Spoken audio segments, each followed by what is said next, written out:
What's good? Lucky Lefty Podcast. Honora Boys in the building. Happy Wednesday, everybody. Hump Day brought to you by Honora Whiskey. It's HonoraWhiskey.com. It's that premium American whiskey. It's HonoraWhiskey.com. And if you drink, by all means, make sure you do it responsibly. Let's get it.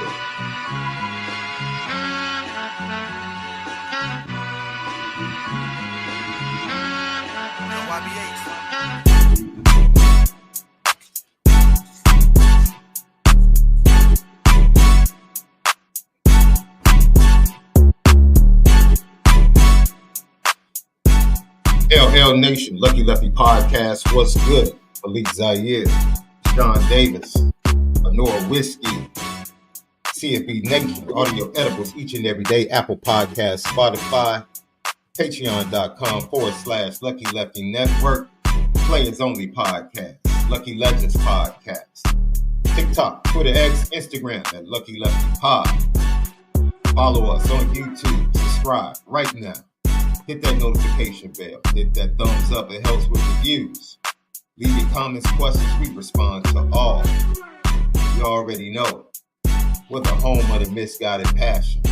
And we are forever committed to making sure that we spin it different. Well, almost that time, left. Yep. It's almost that time. We're going to hear from Mike Denbrock, Al Golden, Notre Dame players on the defensive side of the ball. And then we're going to hear from Riley Leonard about this matchup. Does he trust his offensive line? Injuries will play a key role in this game, whether it's Jeremiah Love or Abdul Carter. Can Notre Dame continue to give max effort? How much do they have left in the tank? That's the LL question of the day, Left. How much does Notre Dame have in the tank? And will this game be that game? Like when you have a run, it's never smooth sailing. Will this be the game they're forced to come from behind? Will this be the game where they don't win the turnover battle and they still have to find a way to win? Let us know how you're feeling about this matchup against number 6. Penn State, GTB questions. Put them in the chat. We'll get to them immediately. Your super chats, we welcome them. And Left, how you feeling? How you feeling about the game right now? I'm still feeling the same. I think that I'm feeling good about the fact that we're in a good position. The team we're playing is very winnable, and the position we're in is a great one. We're coming off of a fantastic win. Program changing narrative win that Marcus Freeman need to have on his belt, and to be honest, it's in the best direction for us to get to this championship. My thoughts on the game haven't changed. I still believe we're the better version of what they are right now. They've gotten here on in my opinion, easier path than what we have, and they've had a great season, and it comes to a close this week for them, and we're just getting ready for Atlanta the next week for the championship. And how ironic would it be for Notre Dame to play Texas in the championship or Ohio State? Either way, I think history between all the schools that are potential to play, even this game has a lot of history between the two schools. So it just makes great for the college football narrative and story to build and Notre Dame's legacy to grow, to beat on Penn State, beat on Georgia, and then beat on the Texas or Ohio State for a championship. It fits quite to the message of what Notre Dame is and what it means to college football, standalone, and the narratives and history continues to grow, and the myth continues to grow about Notre Dame under these circumstances. So I'm super excited. The game just feels like it's so far away. Even the game after this week just feels so far away. You just lose track of the day of when the game is because this is uncharted territory. I mean, good grief, the last week, it was played on a Wednesday. Tomorrow it's played on Thursday or something. It's just kind of like out of the ordinary. It's not a usual football feeling, but when it's this late in the year, you're just trying to get it done and professionalize all the stuff. And I think Marcus Freeman is handling this the right way, and everything in front of us is extra credit. Like we talked about, we knew we would be a 2 playoff type of team going into the season. That was 12, 15 games ago. Now we've accomplished everything we said we was going to do. So this is the cherry on top, and I think we're looking to finish the right way. So it's time for, as the day before each and every game, normally it's on a Friday, but it's time for Malik's 3 keys to victory, brought to you by ONORA Whiskey, ONORAWhiskey.com. All right, Left, your 3 keys to victory over the Nittany Lions. Oh man, I think this is a great opportunity for the offense. Once again, I think defensively they have been the constant for us to build everything off of. And so this just goes to another showing of how versatile and how expansive this offense can be.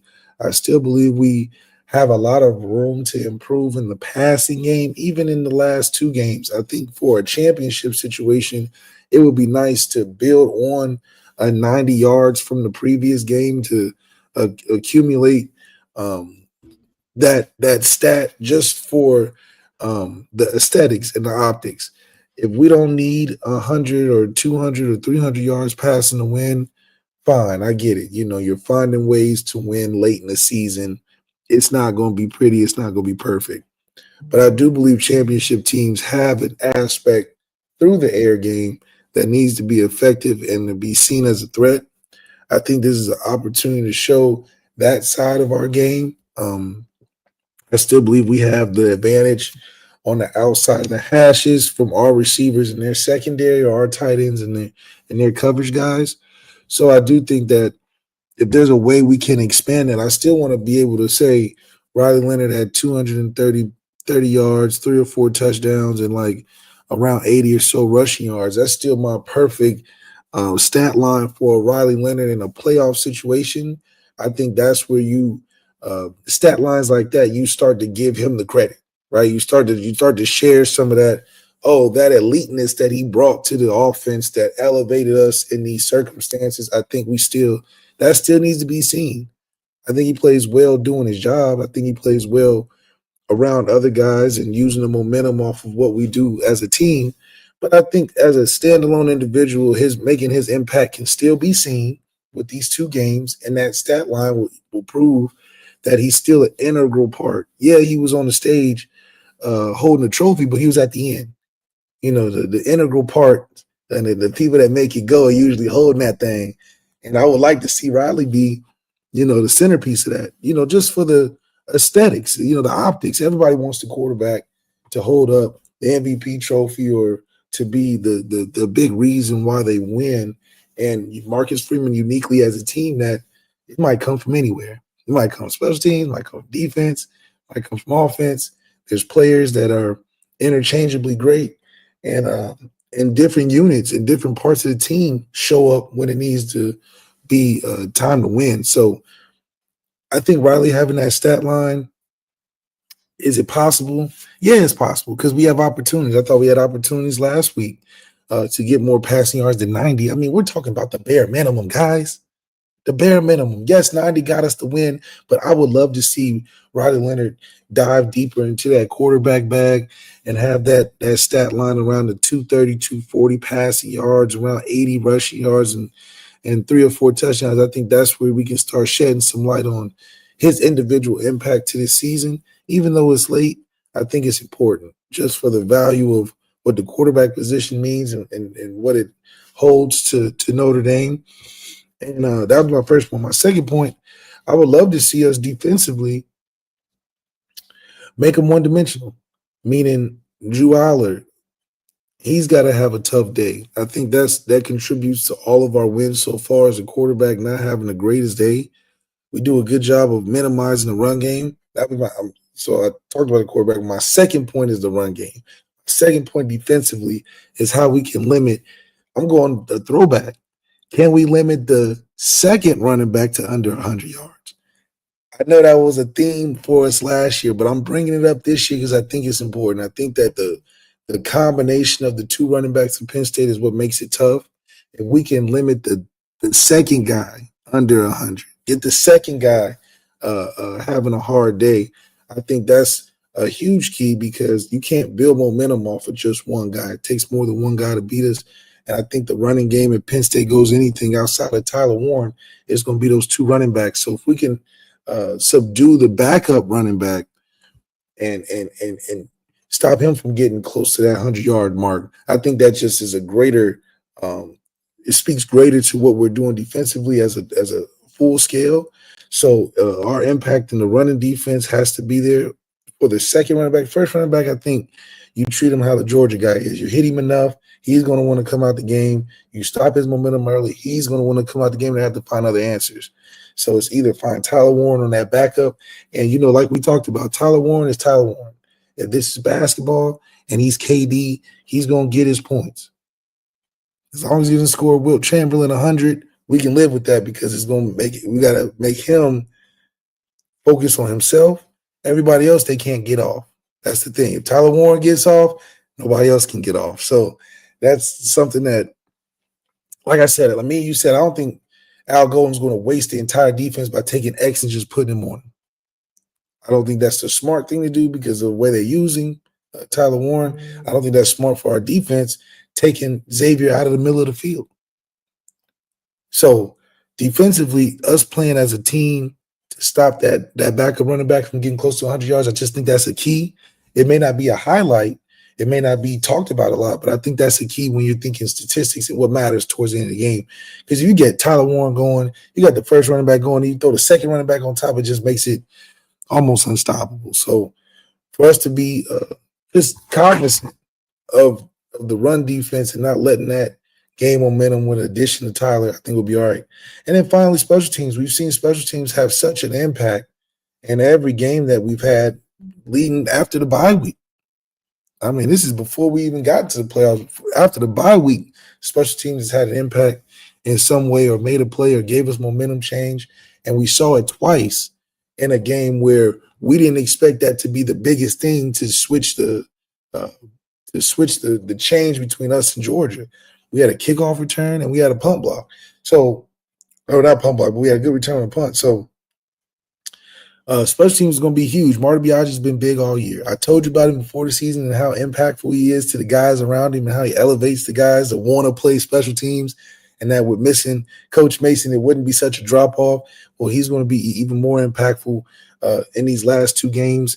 And special teams, I don't think it's going to take a dip. If anything, let's see another special teams touchdown. Instead of a kickoff, let's see a punt return touchdown, something we haven't seen all year. Why not? I think just the momentum we gain off a special team changes it. I think you're on mute.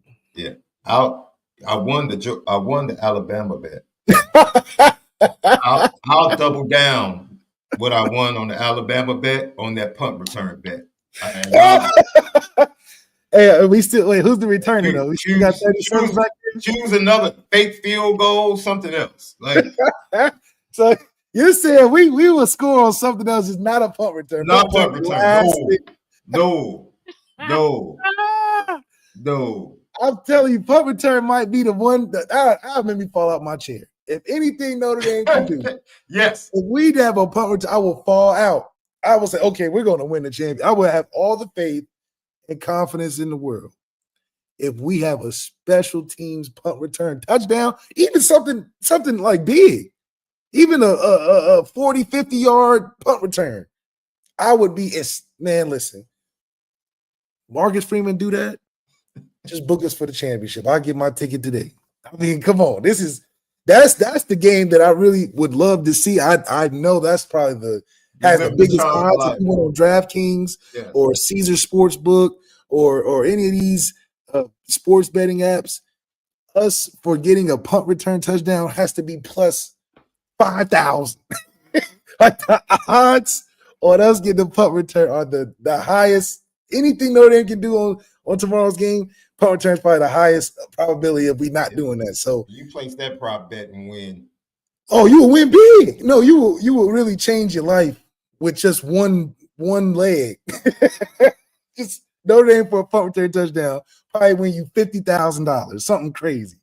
So I would love to see that. Maybe not punt return touchdown, but that impact, block, field goal block, return, some of the onside kick or surprise. What do we do that? We just said, James Franklin, we don't believe in your coaching acumen. We're just going to come out of the game onside kicking. Halftime, come out onside kick. See what you do with that.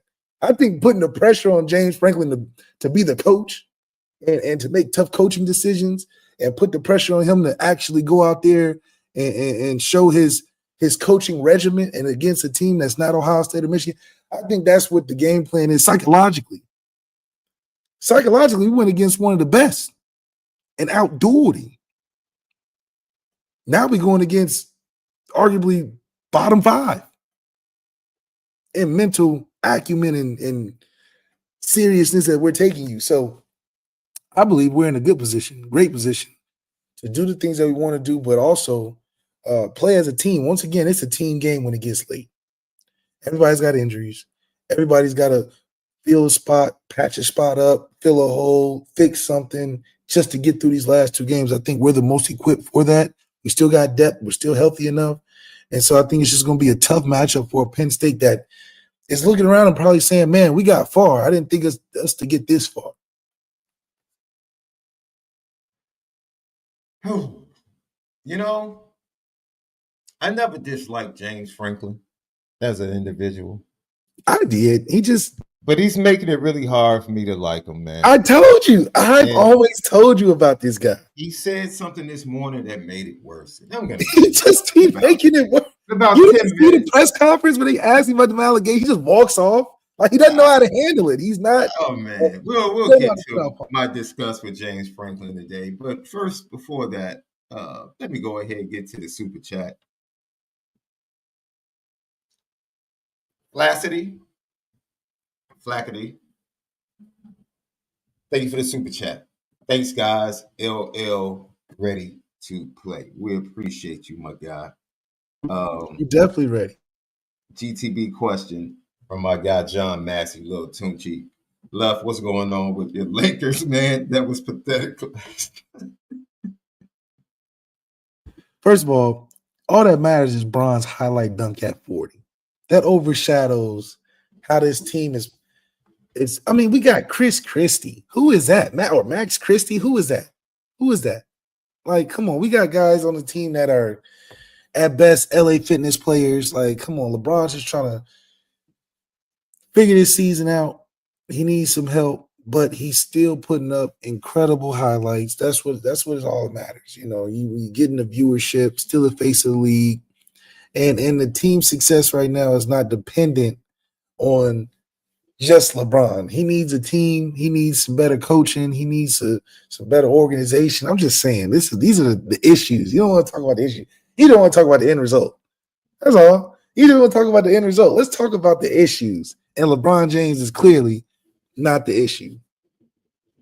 That's all. That is prime moving the goalpost, ladies and gentlemen.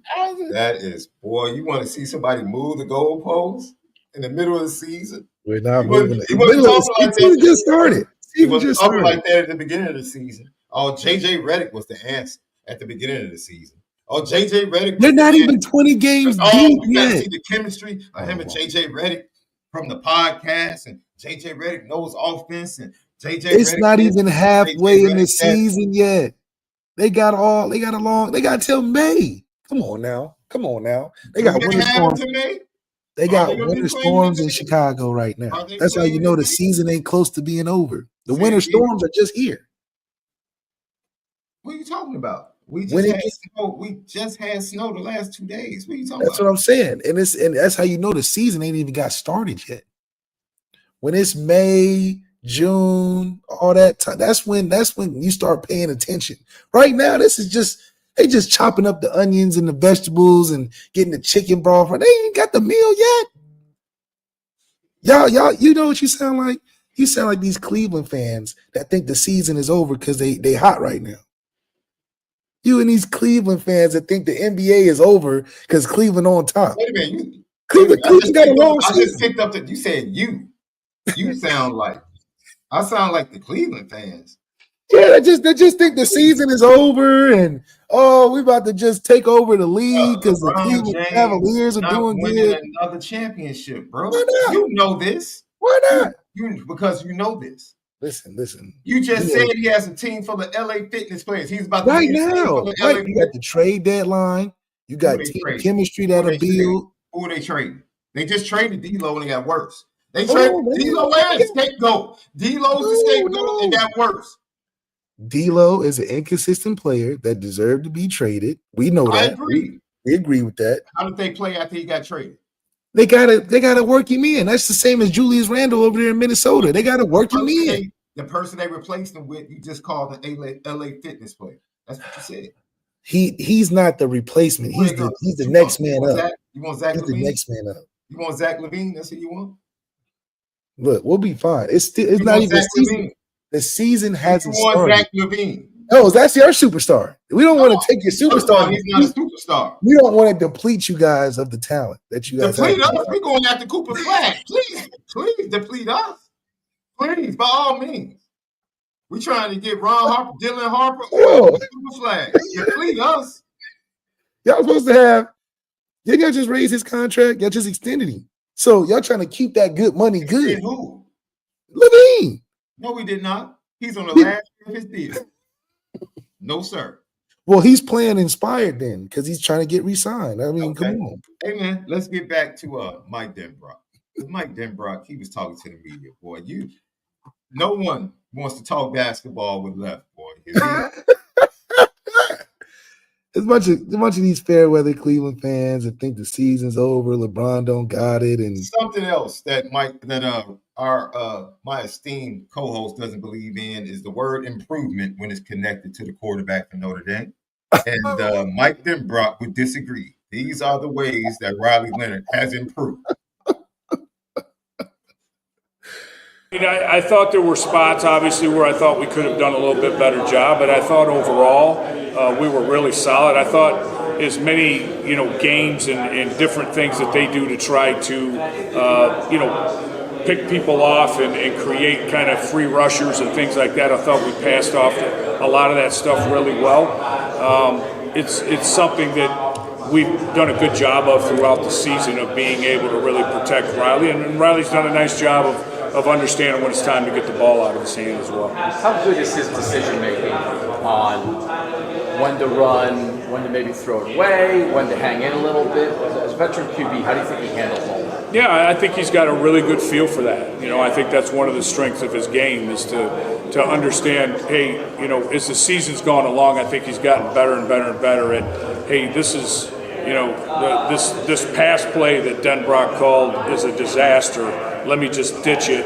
We'll live to fight another down instead of, you know what I mean? And then when there's opportunities for him to use his legs, he's done that really well and extended drives and helped us make explosive plays as well. So I love where he's at mentally and with his decision making right now where that's concerned. Mike Denbrock saying Riley Leonard has improved in his decision making. Did you hear what he said? Amongst other things. Did you hear what he said? I heard what he said. He said he's improved. Yeah, he said he's improved. I heard what he said. Improvement being he's improved. Do you consider improvement being? First of all, stop. We've already established that I consider improvement and what I consider improvement. Off of what he said. I'm talking about You're the one. Do you consider improvement by saying a guy, when he sees a bad play, he just doesn't make the bad play? That's improvement? Or is that you just making the better decision? Improvement would be wait. Your OC, the man that developed you, just said he's very facetious. He's very facetious. He said that's improvement. We all know that Denbrock is a very likable guy because a lot of the times Coach Denbrock is very cheeky. He knows that he knows what he wants to say. He said he's cheeky. Just like when he said, just like he said he is what he is. There's no was he lying? So how can you say, wait a minute, let me put the pieces together. I'm waiting for the food analogy or something because it's not sticking right now. Go ahead. If it is what it is, how can it improve? That's the question. Let's talk about that. If I'm baking a cake and I put the eggs and the flour and I got the sprinkles and everything is done and the cake is set and it's done. I left it on the windowsill, what they say, for 45 minutes. It's done. It is what it is. How are we improving it? How does it get improved? It's done.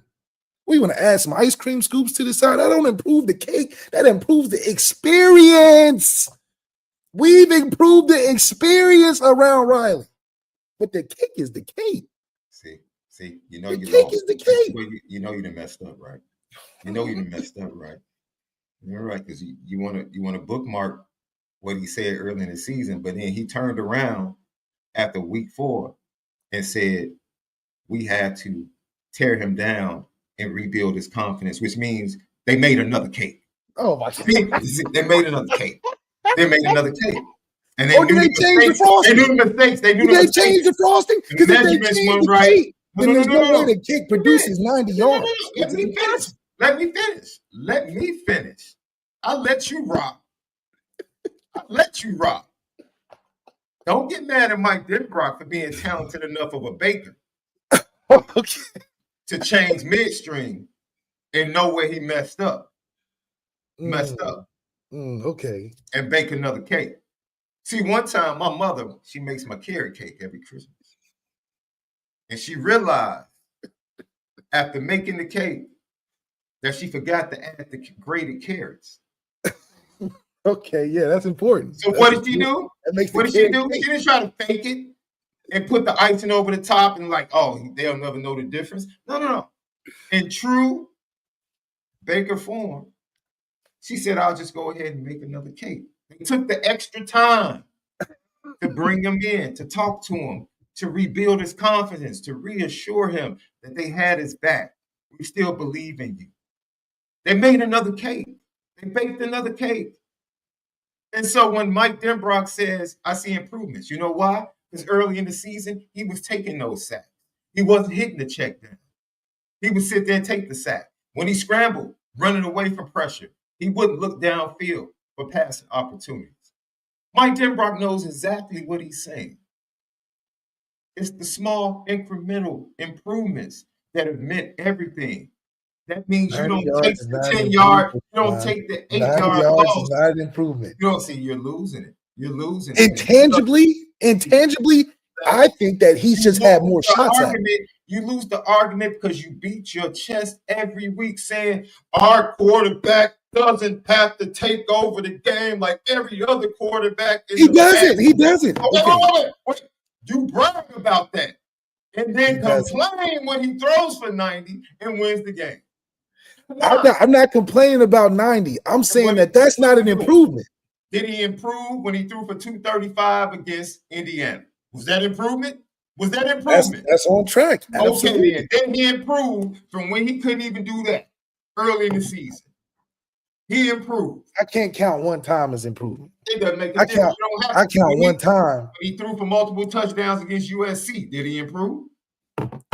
Yeah, I mean that's better than when he threw the ball well against Army. Did he improve? We're mentioning inconsistencies. I can keep going. You're mentioning points. You're mentioning points within the timeline. He stacked, improved. Nothing have been consistent. The second half of the season. You threw an Army game in there. You know, through the Indiana game. What do you want me to do? I just wanted to be a consistency is the mark of improvement. Do you agree with that? Wait a minute. He's an inconsistent thrower of the football. Okay, so you can't improve on that by throwing 90 yards. You can improve on that. What are we talking about? You're right. He can improve, but 90 yards at the end of the season, with you not having to do everything. Love. Are you proud of the fact that he beat? Did Ian Book beat Georgia? Absolutely. Did Ian Book beat Georgia? No, he didn't. Did Brandon Wimbush beat Georgia? No, Brandon didn't beat. Did Riley Leonard beat Georgia? Riley Leonard was on the team that beat Georgia. Absolutely. He was on the team. Okay. Ian Book was on the team that lost to Georgia, right? Wait. Ian Book was a big. Ian Book was the reason, though. Either we win with Ian or we lose with Ian. Ask you a question. In the matchups versus Georgia, I got you. The matchups against Georgia, who had better wide receivers? Now, you know Riley Leonard doesn't have the wide receivers even close to Brandon and Ian. You need to stop. Where's You the got Chase? EQ. Hold on. Where's the Chase Claypool on this squad? Where? Bo Collins. Bo Collins. Man, don't make me. I'm about to get up right now. Come on. Hold on, I'm trying to think the receivers during Ian's time. Yeah, Miles Boykin, EQ, Chase, Chris Fink, Miles Boykin, EQ, Chase, Chris Fink, and Javon McKinley. Is that right? That's the 5, right? So, like I said, So then three you guys go. you just named could literally be number 1s or 2s on this in this wide receiver room. EQ wouldn't be a 1 in this room. I don't think so. I don't think EQ would be a 1 in this room. A 1? EQ wasn't a 1 when he was at school. He's got the body type for a 1. EQ wouldn't be a 1 on this squad. How's that tripping? Jordan Faison is not a better wide receiver than Chase. No, Jordan Faison's not a 1 on this team. Stop. People with stop. Don't look at Chase Claypool's numbers. What are we talking about?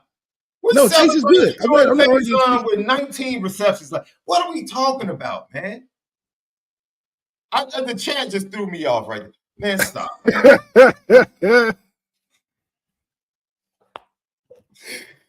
Y'all not giving anybody in the receiver room a 1 credit because of the passing, not because we don't have the talent in the 1 room. We just had the most receptions of all college football last season in the room. Jaden Grayhouse in the room. Jaden Thomas, Bo Collins. We got some guys. Man, we got some guys. Ryan Roberts, he said EQ would be a 1, 2, and 3 in this room. What are we talking about? So what do you say about our receivers? What are our receivers then? I'm just saying because you keep focusing on the 90 yards against Georgia. Okay. Okay. Right? All I'm telling you is that Brandon Wimbush and Ian Book had better wide receiver rooms when they faced Georgia. That's all I'm telling you.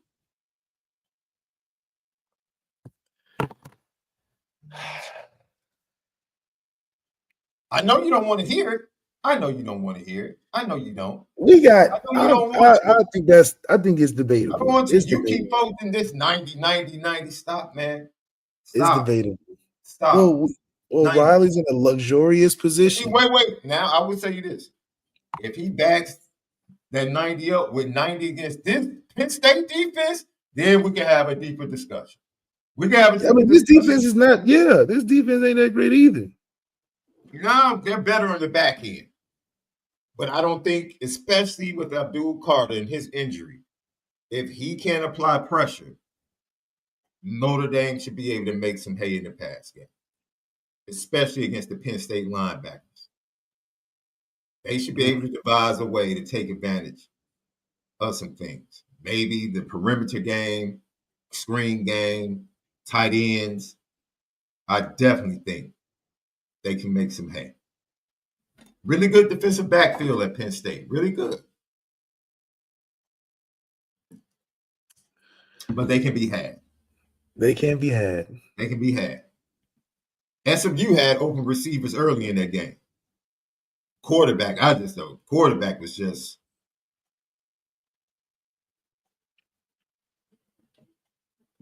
But that 90, you need to let that 90 go.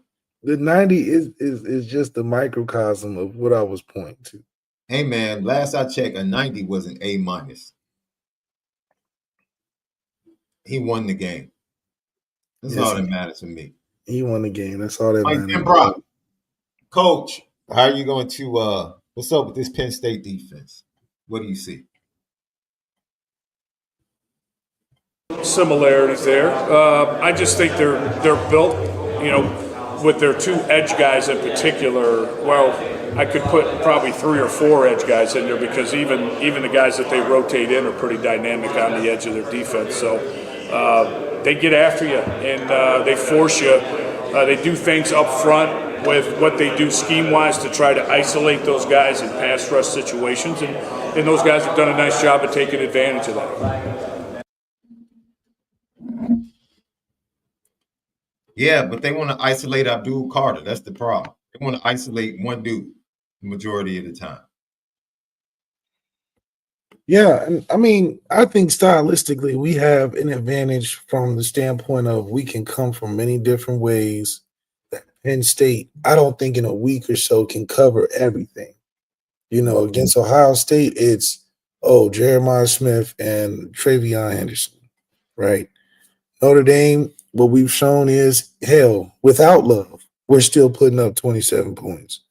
Without over 100 yards, we're still scoring in bunches and in modes. So psychologically, you got to think, okay, what is Notre Dame going to come with? Because not only do we have to focus on how do we score points, because that's the constant that teams just can't keep up. The biggest thing with Notre Dame is teams just can't keep up with the scoring. Not that teams can't stop our offense, not even that teams can't drive the football. The biggest difference between Notre Dame and when we play versus everybody else is that teams can't keep scoring when it gets late. They just can't keep a consistent scoring. So when you can't keep consistent scoring and you counter that with Notre Dame, who is just 3 points here, 7 points here, touchdown here, 3 points here, 7 points here. So we're just slowly burning you. Yeah, you get a 3 and out. Yeah, you get a pick. Yeah, you might stop us on a good drive. But we're gaining points slowly. One score. We stop you, we score again. You may score and you stop us, and then we score again. So it's the things that we continue to do all game that teams run out of energy for. Just like when we talk about our defense going against certain offenses. Against IU, you would have thought they figured it out on that drive where they drive all the way down. Same thing for Stanford, same thing for Virginia. Same thing for USC. And then something happens. Something happens where we make adjustments to other teams' long drives that may come in points, and they never see a long drive again. So it's those type of adjustments that we make that make it difficult for a team to say, okay, we may have something on Notre Dame, we just can't keep it up.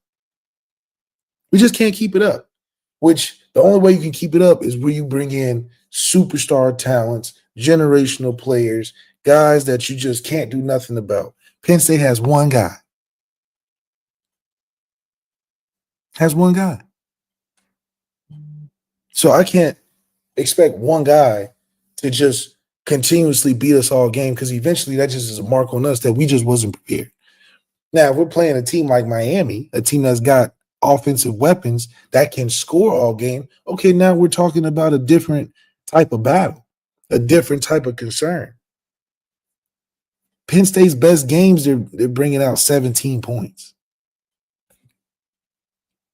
It's a race to 30 for this game, in my opinion. It's a race to who gets to 31st. Because if we get to 31st, there's no way Penn State is catching up in points. They just can't score enough. No different than how I felt about IU. No different than how I felt about Georgia. Where are the points going to come from Georgia? That was a question going into the game, and it was a question never answered when we got to the game, because we looked all around, be like, who's going to score for them? I say the same thing about Penn State. If it's not Tyler Warren, where are the points going to come from to get to 30? Does Penn State's offense have 30 points that they can set free on Notre Dame? Not offensively. So that's the biggest disconnect I have with thinking about this being a consistent matchup, is that there's no way Penn State can score consistently throughout the game to beat us. So then it comes down to offensively, what can we do to get to 30? We have many ways to get to 30. Special teams, picks, offensive guys, whether it be running game or in the pass game or quarterback run game. We still have available options. Penn State, you're going to cut those points in half, because we do it every game. It's like simple math. Our defense, you cut the other opposing offense points in half going into the game. Okay, now start from there. Where are they going to get points from? There's not too many things they can go to. So they're either going to play the game of, let's keep this game low like Ohio State and try to get into a 1 or 2 possession game, which I think Notre Dame has been more built for through the years than just to be boat raced. I think we're good playing close games because that's how we always played. I think the difference is Penn State can't hold our offense to the amount of points that they were able to hold Ohio State, for instance, because Ohio State, one, they don't have the quarterback talent that needs to perform at Ohio State. If you shut him down, you really got him. If he has a bad day, like we saw against Michigan, like we saw early on in the Penn State game they played, you got a chance. We uniquely have a guy that we don't need to be impressive, and we can still beat you by double digits. That's just a hard thing to go into a game with. Then why you focus on 90 yards? 90% of 90 yards. 90% of college football, if you stop the quarterback, you most likely will win the game.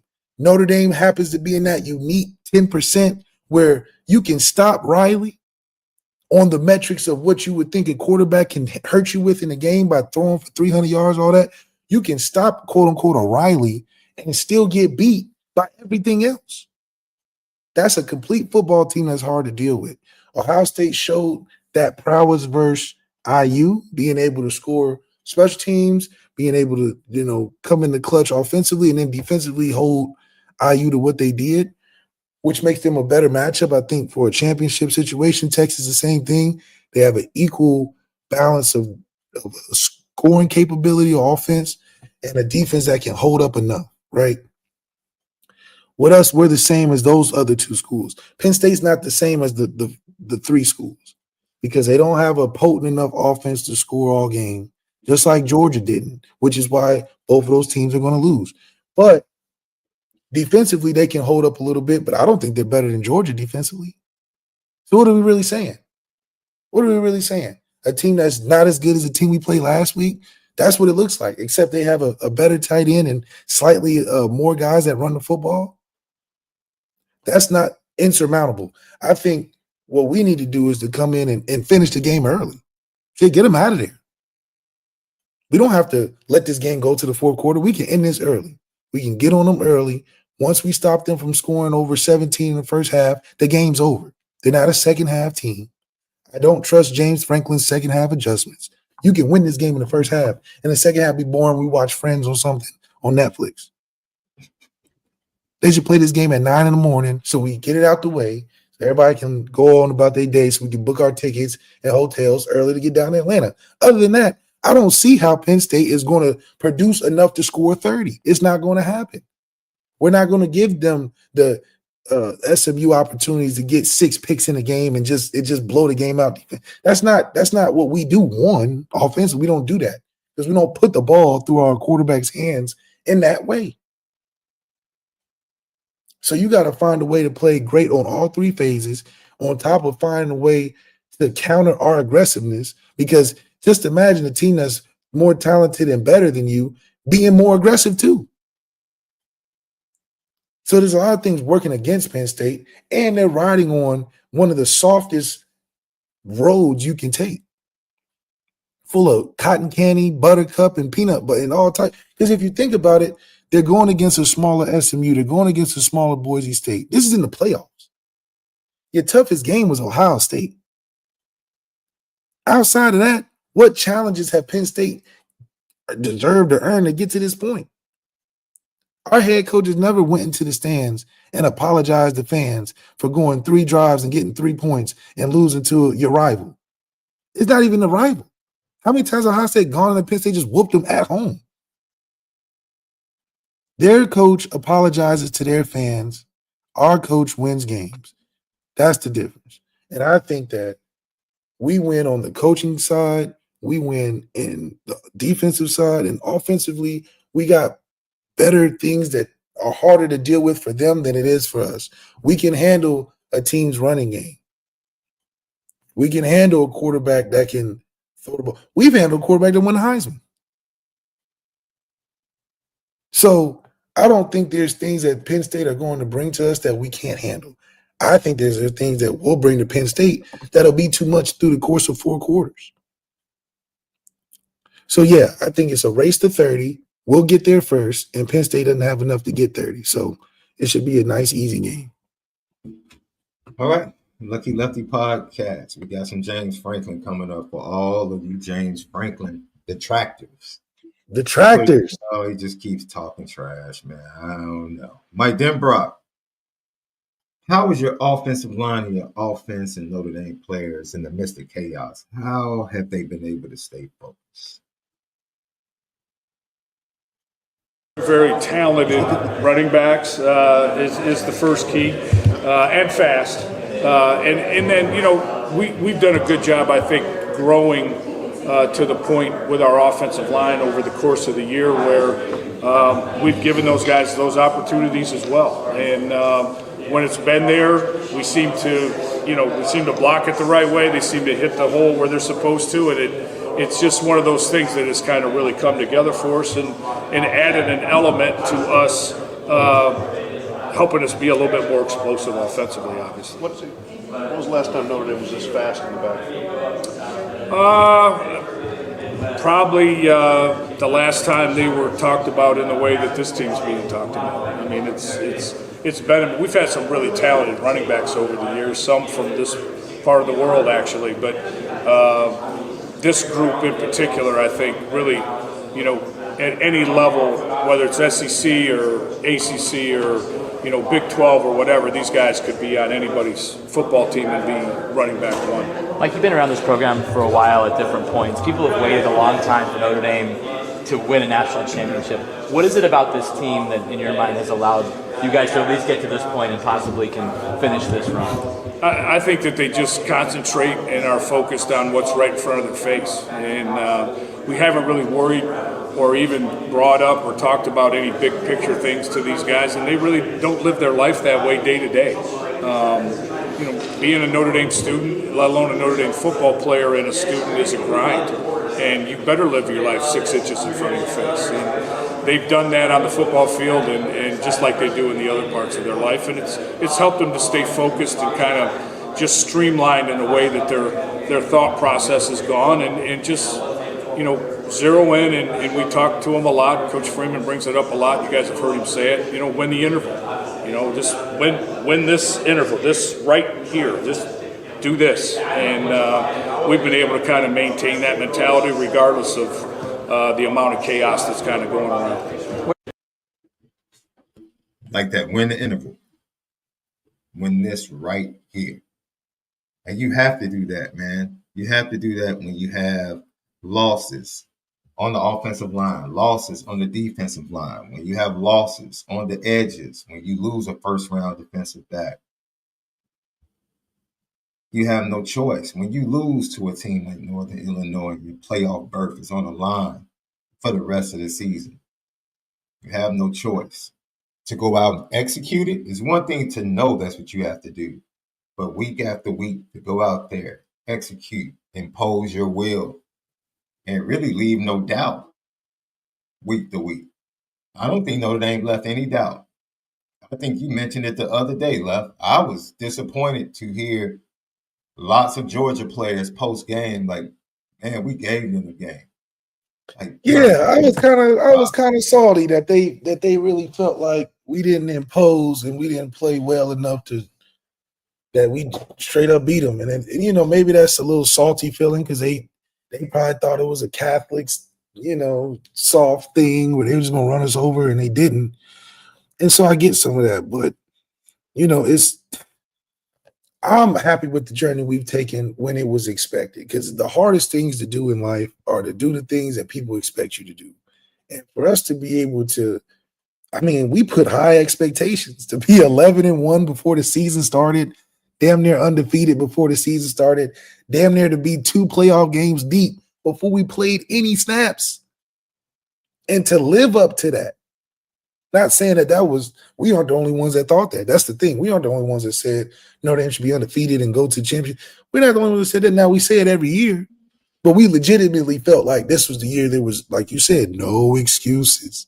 Mm-hmm. To say that and then do it, that's next level greatness. Because it's one thing to come out of nowhere, like an Arizona State, where nobody cared. Nobody cared what Kenny Dillingham was doing at the beginning of the season. He was just just on the internet talking about how he needs more money for the guys on his team. Then he ends up in the playoffs. That's a great story, right? That's wonderful. And your season ended when it should. But to be a team that nobody was giving us slack after we lost week 2, because everybody thought we should have been undefeated anyway. And to bounce back from that, go undefeated after that loss, win the way we did, improve the way we have since that week 2 game, to meet those expectations of everybody. Nobody gave us no, oh, Notre Dame's going. No, they was like, you're supposed to win because you're the bully. Okay, now we go 2 playoff games deep. We're in a situation where at this point, nobody can say nothing about us. Oh, we went through Georgia. They can't hit us with that either. We went through the face of what college football wants it to be. We went through that. We won the 2 games that we thought we was going to win. So now, what can they say now? And I think this is what makes it a complete journey for us, where this Penn State game ain't about Penn State. At this point, it ain't about no other team than Notre Dame finishing the job. And I like that the documentary was shot the right year, right? We got them on the right year, the right time. So you really get to see how special and how much it took to get to that point where we made it look easy. It's one thing to do it when nobody's expecting you, but it's another thing to do it when everybody's watching. Not only is everybody, it's even different than Georgia. Everybody was watching Georgia win and repeat it.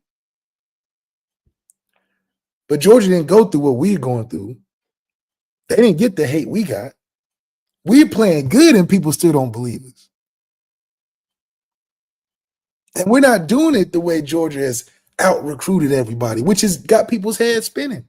It's not like we're just walking around with just everybody's a 5-star. We're just crushing people through just sheer talent dominance, like a Georgia, like a Alabama, like a Ohio State. We're legitimately winning as a team that's playing together with talent. Yes, absolutely, we got talent, but it's something a little deeper because you can't point to recruiting and be like, well, they got 25 stars. That was the easy answer to justify all Georgia and Alabama for all these years. Oh, they got the 5 stars. We can't recruit like that. What is college football going to say if Notre Dame wins? We done beat the $20 million roster. We done beat the roster full of 5 stars. We done went damn near undefeated. What can college football teams say after we win it? They can't say we need all the money to recruit all the. They can't say that because we didn't do it with all the money. We didn't do it in the conference. We didn't do it with all the with expectations favoring us. We didn't do it with a conference championship. So what can college football teams use as an excuse if Notre Dame wins it? Because I don't want to hear nothing else. I don't want to hear no recruiting and we don't have no money or we can't get no coaches. We done been through everything that can hold a team back from being successful. You can't hire the right coaches, can't get the right kids in, got too many restrictions on recruiting, got too many perceptions. We talked to Quincy Avery. Oh, nobody wants to go to Notre Dame because it's old and white and all that. So what now? Julian Lewis? What now, top quarterbacks? We're doing it with a quarterback without him even being the featured guy. We're forcing him to be the featured guy. What did recruits say? I got to wait till next year to watch the offense because this ain't even what the offense is. So we're doing it with all of those factors. What can college football say moving forward now? Because it ain't about recruiting. Clearly, it's not. You're going to need a little bit of coaching. You're going to need some talent. You're going to need some belief. You're going to need some special players. You're going to need a lot of different things when it comes to this new territory of a second season. It's not about having the most expensive roster anymore. It may get you far, but if Notre Dame wins it, then what does that mean? What does that mean? You overspent to get no championship? You can't say to Brian Kelly, oh, I can't get good talent here. I got to go with a hotbed of talent. Can't even say that. They might even take Brian Kelly's money back. They say, wait a minute. You convinced us that it was the place you was at. And then when you leave, they go do it at the place you was at. We're going to need that $100 million back because you selling us a bill of goods. So this is why I'm really excited of the narrative change outside of us beating Georgia. Georgia was a stepping stone we had to have gone through to get to where we want to go. So this is like breaking the matrix. This is breaking the transfer portal matrix, the NIL matrix, you got to have the biggest and baddest ever. We breaking all of that. And to be doing it the first year when everybody thinks this thing is a wildfire and it's crazy and it's unpredictable and it's hard to keep kids and it's hard to do all of this stuff. And Marcus Freeman has showed college football world that I can do it my way. With restrictions, with obstacles, with perception challenges, with location challenges, with everything included, I can win it. I can go beat the best of the best, what y'all claiming. I can go beat the house money. I can go beat the traditional programs that can out-resource everybody. And we did it our way. So I think Marcus Freeman would deserve a lot more credit if we win outside of just getting it done because of what it means moving forward, but also what it means now. What now Marcus Freeman should go to the podium and say, now what? Now what y'all gonna say, what y'all gonna do, how y'all gonna respond to this? Because we making all the money. We ain't split no money with nobody. We done racked up the most money this year. We done got the biggest TV deals. We done got the apparel. I done hit my commercials and skits. I'm about to be in a movie in the off season. They're gonna build my statue. We still got recruiting going crazy. What now? We done got 4 transfer receivers from 4 different schools. Like, y'all don't want to hear nothing else. If I'm Marcus Freeman, I'm like, y'all lucky y'all paid me before I got to this point. That's what I would say. What now? And my second sentence would be, y'all lucky y'all paid me before I got to this point because now it's blown open. Everything's wide open now. Because what does Notre Dame chase after this? We're chasing consistency, obviously, but we're not.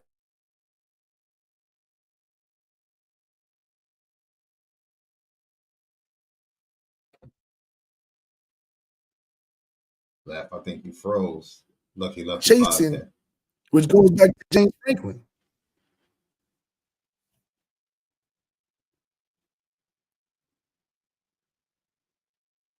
Go ahead, love. About Notre Dame need to be in the conference. That's old news, James Franklin. Being in the conference for Notre Dame, that was you should have said that before we got to it, because now it's over with. All the things y'all were crying about, we need reserve spots and we need this and we need that to get into these playoffs.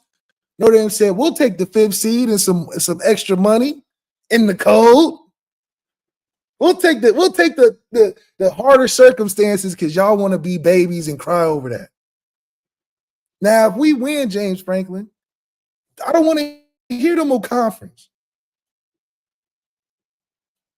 Because what will be the advantage? Literally, there will be no more advantage for Notre Dame to ever get in the conference if we win this championship. There will be no benefit, ever. Ever. We have showed you financially there is no benefit. We have showed you by winning the championship there is no benefit because we don't need no guaranteed spots. We can start from 7 with the potential of only getting to 5. We can only start at 5, and we was at 7 and still won. We didn't have to beg no conference. We didn't have to work no deals to get a secured spot. We didn't have to bargain with nobody. We didn't have to share no money.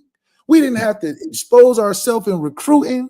We didn't have to lose any recruits. We gained recruits. There's no reason. Notre Dame and Jack Swarbrick, I don't know if he was planning this on purpose because he knew we was going to win this year. He has built the ultimate no excuse Notre Dame rules college football season until we change the format. We have beat the format in the first year.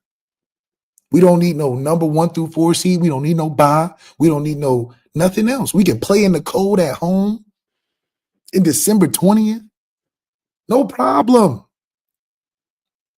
We can go beat the face of college because I know y'all tried to gear it up till y'all thought Georgia was going to take us out, and we needed Georgia. When y'all thought y'all placed them in our path because y'all thought it was going to stop us, we needed it. We needed it. And now we go beat a $20 million roster after that? Oh, come on. Oh, come on. That means money can't buy you success. That's what we're proving. Money is not going to buy you success in this game. It may get you some players. It may get you some fanfare. It may get you some media. It may even get you paid. But it will not give you success that you're looking for. Because Notre Dame just showed you we can do it with a $1 million tier 4, tier 3 quarterback. We can do it with under a $20 million roster. We can do it with less than 25 stars. We can do it in South Bend, Indiana. We don't got to be in Valdosta, Georgia, or wherever they are, Athens, Georgia, or Tuscaloosa, or in the South. We don't have to be down there. We don't have to get the monsters of the Midway from the South to play D-line and the all-star California receivers or the best quarterback. We don't need all of that. We need a great program, 3 years to build on it. We need some resources. Yeah, we got some resources. But it's nothing on a football level where you're just overwhelmed. We're number one in moms. Think about that. In recruiting, we're number one in moms and grandmas. That's our recruiting advantage. Nobody's going to beat us in convincing y'all mama that y'all should be at Notre Dame because she going to just love everything that we got. That's our recruiting strength. Not we got millions of dollars to throw the bag at you. So what are people going to recruit? How are they going to recruit now? I think Kenny Dillingham has a great strategy. I'm going to recruit the hell out of Arizona. I'm gonna gas up this roster. We're going to get paid, and we're going to, Kenny Dillingham has a way, but he don't got enough talent. We're doing it with talent from across the country. Without a regional team like Michigan. Michigan was most of the team from Michigan is from Michigan.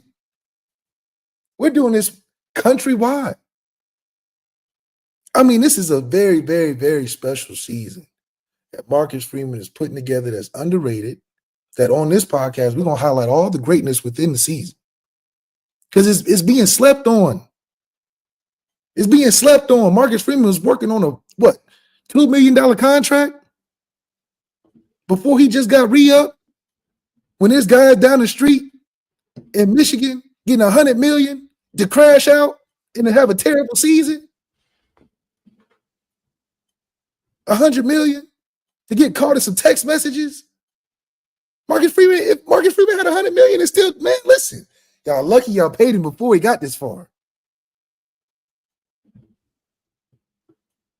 So I'm just excited to see how glowingly impressive every day just makes this program look a lot better.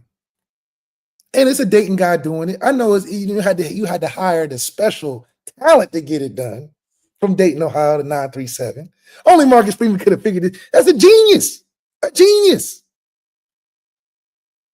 From Dayton, Ohio. I get it. Jack Swarbrick knew. He said the quarterback's from Dayton, but I need to get another level. I need to get the coach from Dayton. That's the success path. He's a smart guy. But anyway, this is why I say it's one of the best seasons of all time in Notre Dame history. Perception change, program dominance, building a dynasty, winning our way, toughest road to take to a championship. All the things Marcus Freeman had to face within the short 3 years. He went through 3 offensive coordinators, 3 different quarterbacks, a new starting quarterback in every year. And you turn it around and do it the way you're doing it. I mean, that's special. With 6 kids, let's talk about that. Let's talk about 6 kids at the house. Shout out to Mrs. Freeman. Almost impossible. Shout out to Mrs. Freeman. I have 2, and it is almost impossible. He's doing 6 and running the program on a national level. I would say that his wife deserves most of the credit. Of course, she get a ring. She got a couple of them: a marriage ring and a championship ring. She might need an upgrade after this. No, Marcus Freeman said, "Hey, y'all gonna have to put that little boost incentive." Every kiss begins with K. I'm telling you. I'm telling you. So this man dealing with a whole. They make reality TV shows about families with more than 3 kids. Marcus Freeman got 6, shooting movie scenes, traveling the world, recruiting kids. How many mama plates did Coach Freeman eat in this offseason? How many rib plates, turkey necks, steaks, Salisbury, whatever? You own one today. I'm just saying. Thanks for the super chat. Okay, I just got a super chat because Malik is on one and I'm here. I'm just saying, the man went to the White House. You forgot? We forgot that he went to the White House. What did he even go to the White House for? He was just in that. Support his mom. Look at that. We all got mamas. My mama didn't go to the White House. So Marcus Freeman done traveled the world, got told no multiple times. He had Judases within his administration. How you got Judas? You got Judases on your own, in your own cabinet. I'm just saying. When you got hired for the head coaching job, they hired a guy right next to you. What kind of circumstances? Not Judas in his own cabinet. Judas in his own cabinet, undermining him. Oh, man. The greatest program builder in Notre Dame history has got to be Marcus Freeman. It's got to be. Who else can go through that and still stay fly? Hair always on point. He wasn't like Obama. Obama turned gray after 3 years. This brother upgraded. I would venture to say Obama had a little bit more pressure. I don't know. I can't say that. Relax, bro. They was going to fire this man in week 2. Relax, bro. In week 2. Of his own doing. Obama didn't do some things too. Oh, without question. Okay, so question. It's I don't know what's harder. Football coach in Notre Dame. Yeah, but see, the thing is that Obama had a little bit more job security because you just can't unless you impeach. Makes Marcus Freeman a little harder.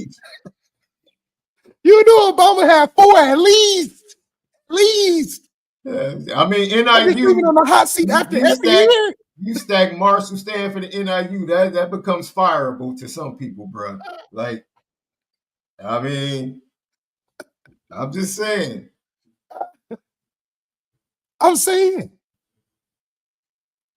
This is why it's statue worthy. This is why it's the greatest season of all time.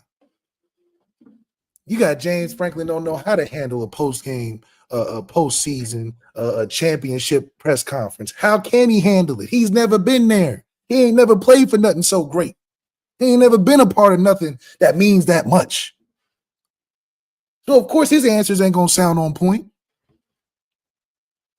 But Marcus Freeman ain't never been unprepared for a great press conference like he's been taking on this last couple weeks. So, we didn't have to play a Boise State and a SMU to get here. Where we get to beat up on little kids to feel good about ourselves in this moment. We actually went through the fire, crossed the lake of fire to see that other side. Because we can dig deeper when it comes time. Can Penn State dig deep? What are they going to dig deep on? Ashton Genty? Arguably, we have a running back just as good. And he's hurt. They prepared all week for Ashton Genty. We got Love, and he may not even play. And he's damn near better. The crazy thing is, we have the number 1 and 2 running backs after contact. That's the crazy thing. Here's James Franklin today. Take a listen. James, on a need for uniformity. I wanted to get your opinion, Marcus, just as a coach of a program that really prides itself on independence. Does that need to happen? And then, James, I know you served on the AFC boards. Do coaches really want that to happen in terms of your interactions, to have it be the same or as much of the same, even though the sport's kind of celebrated for being different at different places? Yeah, Coach Franklin has a lot more experience. One being a head coach in college football, and even just being in the college athletics, where you can formulate a strong opinion. For us, whatever you're going to tell us, we'll make the most of it. We pride ourselves in our independence. If they come out with a decision that we can't be independent, then we'll make it work. And so I don't have a whole bunch of opinion on it. Right, I'm a guy that just tell us what we're doing and let's go and move forward, and let's make the most of it. So, not the answer you're probably looking for, but I'm not strongly opinionated about it. I love where we're at right now, and Pete Bavacqua and our Notre Dame administration will continue to make decisions that's best for our program. On the right. I'm sorry. I think in a very eloquent way, Marcus just called me old. What you said? Much more experience. Yeah, that word, yeah. I guess what I would say, the reason that I feel that way is I look at the college football, playoff committee, and I just try, most things in life, I try to look at things from both perspectives, right? And I just try to sit here and say, if I was in that room and I'm getting criticized about who makes the playoff, whether it was 4 or now 12, and everybody's got an opinion, I just think, how do you put those people that are in that room to make a really important decision that impacts the landscape of college football, and they can't compare apples to apples or oranges to oranges? I think that makes it very, very difficult. Strength of schedule plays a factor, and obviously Notre Dame, plays a great schedule every year and have forever. And I get the understanding and the impact of independence on their program. I'm just talking about it more strictly from the College Football Playoff Committee sitting in that room trying to make decisions. How do you make decisions when every conference is different, schools are different? I think it puts them in a very, very difficult position. And I'm just really speaking on it more from that behalf. Go ahead, Lef, because he messed up. He messed up. He messed up. He must be talking to dummies. He must be talking to dummies. He clearly is confused. And this is why it goes back to when you ain't been this far, you don't know how to act. You don't know how to respond to questions. Usually, he's taking emails on the phone on the beach in Cancun somewhere right now because he ain't playing this late in the season. So I'm not surprised that he's not prepared to answer this eloquently. And Marcus Freeman called him old. Yeah, he didn't say experience because if he was experienced, he'd be ready for the moment. He's not. He is old. Because he been at Penn State too long, not winning nothing significant. So yeah, you've been there way too long. And so now you got in this mindset of begging. You want to be in the conference because you want us to beg like you. The thing Marcus Freeman is not worried about is because at the end of the day, he's going to be like, okay, y'all want us to be in this conference, but who going to beat us? Who going to beat us? Because you're worried about being in the conference to get chosen to get a spot. We took the lesser. I have never heard of a bunch of people complain about somebody that had taken the lesser that they need to take more. We have taken the lesser. We said, we'll take a step back. Everybody wants to be in the conference. We'll take a step back and be by ourselves. There is no denying the success that we've had being by ourselves that would ever give y'all the inkling that we need to join y'all. And on top of that, y'all can't beat us. If y'all can't beat us, why join you? And they've been saying that forever. The other thing, Mr. Franklin, what are you talking about? Like, what are you even answering? You keep talking about, you're talking about it in this way. What way in which you're talking about it makes sense to us anyway? It doesn't make any sense. We don't get anything as an advantage by being in a group because you keep talking about making these decisions. Notre Dame has just showed you We don't need to be in that decision making by the college playoff committee. We can take the lesser, be in a lower seed, and still be sitting next to you, whooping you on tomorrow. So what would all that mean, decision maker? What would all those decisions mean? If we are taking the lesser, we don't need 4 spots. We don't need to be decided on our fate by you guys because y'all want to buddy up to make sure y'all get close to the fire. We don't need to be close to the fire. We can build our own fire. And you don't know how to handle that because you know that every year you're trying to beat a team in your conference. That's your goal, James Franklin. You're so wrapped up in beating a team in your conference that you have to build your team recruiting-wise to win that. Now, it's all wide open, and you looking at us like, well, y'all need to join us. Why? We don't need to worry about beating Michigan and Ohio State because we can beat all of y'all. We will be taking a step back joining the conference. There's no decision or thing that they have to decide on that excludes us when we're including ourselves. You can't keep Notre Dame out. That's the biggest elephant in the room. As much as y'all want to organize us, y'all can't keep us out, so y'all can't do nothing with us. And now we're in a position where we're beating all of you guys. So if anything, y'all should join independence. If I'm Marcus Freeman, I'm saying maybe y'all should try independence. Y'all make more money, make better decisions, probably recruit better. So I think that James Franklin is clearly out of his league. The man looks lost. He looks like Joe Biden out there. Marcus Freeman looks tired. Yes, I agree with that. Probably because he was practicing with his team because he's such a player's coach. But yeah, James Franklin has no business on that stage with Marcus Freeman.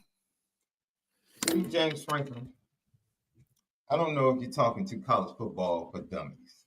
Maybe that's who you thought was consuming what you were saying. And the immaturity first, the nervousness, because Marcus Freeman did an incredible job answering the question respectfully and showed you respect as he should have. You didn't know how to respond to that.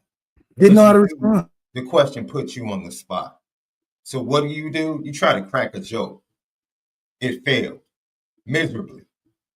Marcus Freeman had to correct you. Those were not my words. I didn't call you old. I said you were more experienced in the coaching ranks and time in college football. He heard old though. He heard it. Oh, absolutely. He said, "How are you year 3 right here next to me?" I hope he takes it. I hope he takes it personal. I hope he takes it personal and uses it. On top of that, James Franklin, this is where you really messed up. Because your argument, I'm just thinking, it's not my, I'm just thinking that if I'm in that room, I'm thinking, both sides. You have to look at things from both sides. And if I'm part of the committee and all things are not fair, well, I'm having to compare teams and it's not apples to apples. How can I do my job? James Franklin, do you play every team in the Big Ten on your schedule? Did you play Oregon this year? No. Did you play Indiana this year? No. So how do we know where you stack up in the Big Ten? That's not apples to apples. I can't sit here and say Penn State is the second best team in the Big Ten. I can't say they're the third best team in the Big Ten. I know they're not the best team in the Big Ten because Ohio State smacked you. And then Oregon turned around and smacked you. I'm talking about regular season. I know they played Oregon in the Big Ten championship game. I'm talking about regular season, apples to apples. See, when you don't play a balanced schedule, when you play everyone in the conference, that's not apples to apples.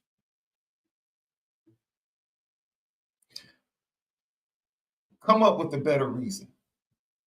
Because that one was fugazi. That wasn't your truth. And see, now I'm starting to realize that you're fugazi. This little public image, this squeaky clean image, is fugazi. I used to stick up for you. I used to say you only had a Michigan or Ohio State problem. That's right. I used to try to defend you. Don't defend him. At this point in time, what I was shown today is that when you had a moment of clarity or an opportunity to speak with integrity and truth, you chose to be fake. You chose to crack jokes because I realize you're uncomfortable in that seat, which leads me to believe that's why you're uncomfortable in clutch time as a coach. Because you're fake. You're not authentic. Because that answer you gave today was some bull.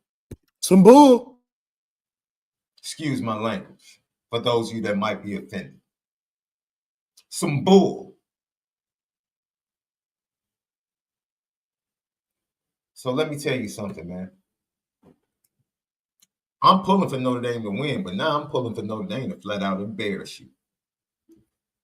Flat out embarrass you. Because I'm sure Pete Bavacqua and all of the Notre Dame administration was sitting there to the side laughing their tails off at you. Yeah, that's the thing. He over there making jokes about how you had to cut that $14 million multiple ways with the rest of the Big Ten. That's right. All you got is a bunch of jokes talking about how old are you, Marcus Freeman? Oh, your hairline, man. He trying to sign him. He trying to sign him. Why are you trying to sign Marcus Freeman? He's trying to play in Marcus Freeman's face. He is. He trying to play in his face. Talking about you a baby up here. How old are you? You know how old the man was. You trying to drop, I've been at Penn State for 10 plus years on it. I've been in the game. I got skin in the game. You just got here. You don't know how the thing works. When is it apples to apples? James, when has it ever apples to apples? When is it apples to apples? Because then Boise State should have never been in the playoffs. It's been slanted towards the SEC for the past 15 years. When has college football ever been apples to apples? Come on, man. When? See, this is why I like Key and Peele. I like Peele because Peele was real. He was the real James Franklin. When? An actor. You didn't play Indiana. You didn't play Oregon during the regular season. You barely beat. Let's see. I'm trying to show you respect. You barely beat Illinois. Barely beat Illinois. Get on about Illinois. Get on about 10-3. And we smacked up South Carolina. And Illinois cracked. I know it. We played Notre Dame. That's at least it's a game. It's a game. It's a game. No, it's not. No, it's not. No, it's not. I'm gonna tell the truth and shame the devil today. Notre Dame and Illinois had played this year. That's a 2-touchdown victory for Notre Dame. Altmaier giving it up. Yes. Yes. And Luke been impressing you all season. So when has it been apples to apples? Was it apples to apples? You feel like South Carolina should have made it in? You feel like Alabama should have made it in? It was apples to apples. He just be up there talking, man. Let me give you this apple. Since you want apples to apples. Check Marcus Freeman's record against ranked teams. That's right. Compare it to yours. Apple to apple that. Apple to apple that. Check Marcus Freeman winning games versus top 5 teams. Check apples to apples that. When have you done it, James Franklin? That's apples. That's apple to apple that. Apple to apple that. Clown. I'm sorry, dude. He's a goof. He ticked me off. He is a goof. I've been telling you. I've been telling you. Trying to do little funky jokes, trying to play in Marcus' face. Yeah, we're joking. This is comedy hour. It's comedy hour to you. Oh, Squidward looking self. It's ridiculous. That was ridiculous, man. Just to sit there in front of the committee in the semifinal and just like that. Non-authentic line through his. You don't give a darn about the committee. Just say that's the way I feel. Stand on it. Just stand. This is my opinion. We go through a Big Ten schedule. The Big Ten is the toughest conference. You can stand on that. You're on the verge of creating an all Big Ten national championship game. Stand on it. It's your opinion as a head coach in the Big Ten. As a conference that would love to add Notre Dame. Stand on it. Tell the truth of why you feel like everybody should be in a conference. Don't come with that sideways bullcrap talking about apples to apples. I'm looking out for the committee. Man, stop lying. It's the dumbest thing I've ever heard.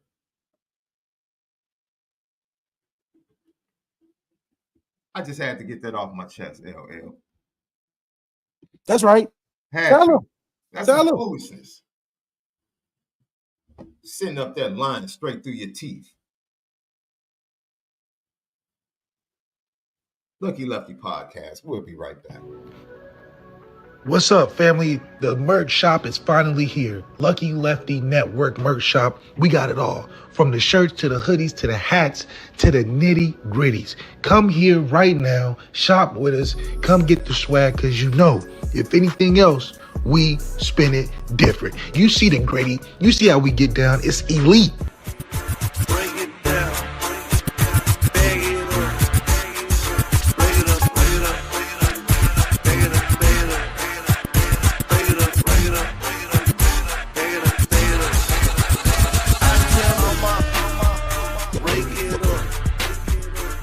Lucky Lefty Podcast.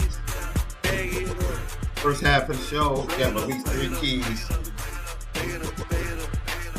Mike Denbrock breaking it down. Semi-final matchup against Penn State.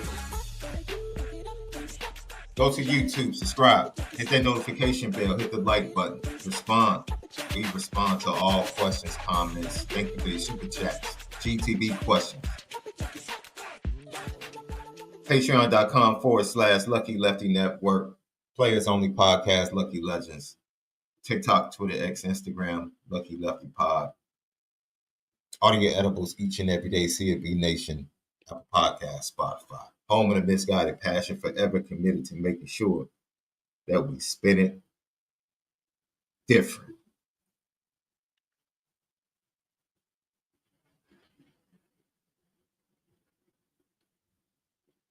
I hate clowns, man.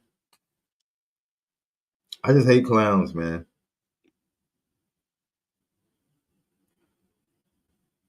I hate clowns. And that dude, he's not this serious. morning, because I can't speak to him as a person. Don't know him from Adam. But that crap he pulled at that press conference this morning, grade A buffoonery. Buffoonery. Grade A buffoonery. I hope Marcus was seething as he walked off too. Yeah. And hold on, apples to apples. He got more swag than you. He dresses better than you. He looks better than you. He speaks better than you. I keep going down the list, bro. You want apples to apples? He's going to win more national championships than you. Facts. And it's through you that we're going to do it.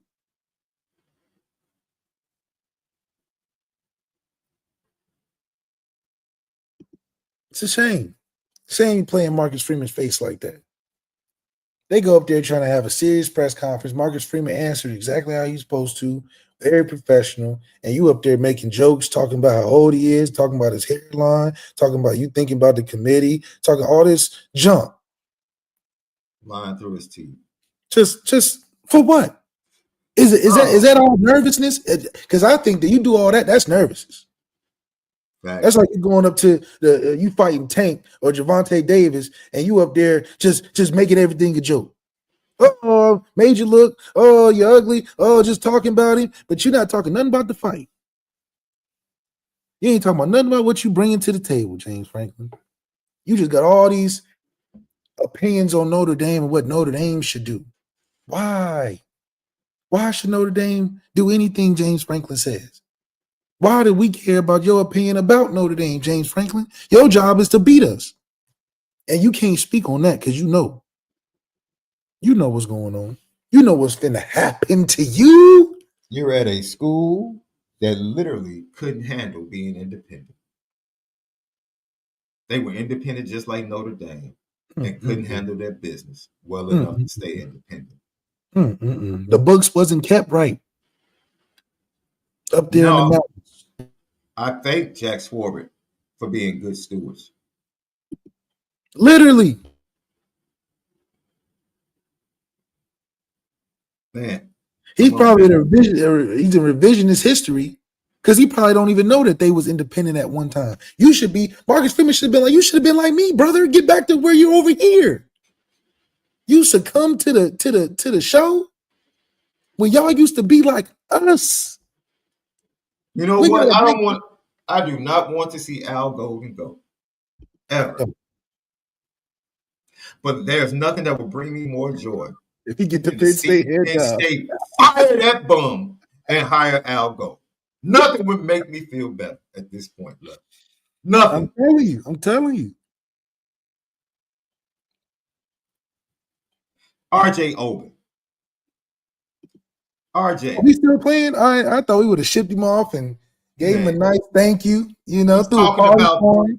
the moment versus Georgia, and then how do you continue to improve upon that?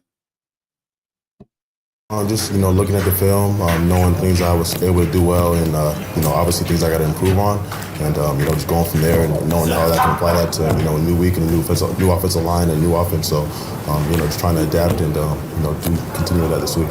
You guys have been hit by the injury bug this year. I guess what's just kind of the mindset in the defensive line room right now?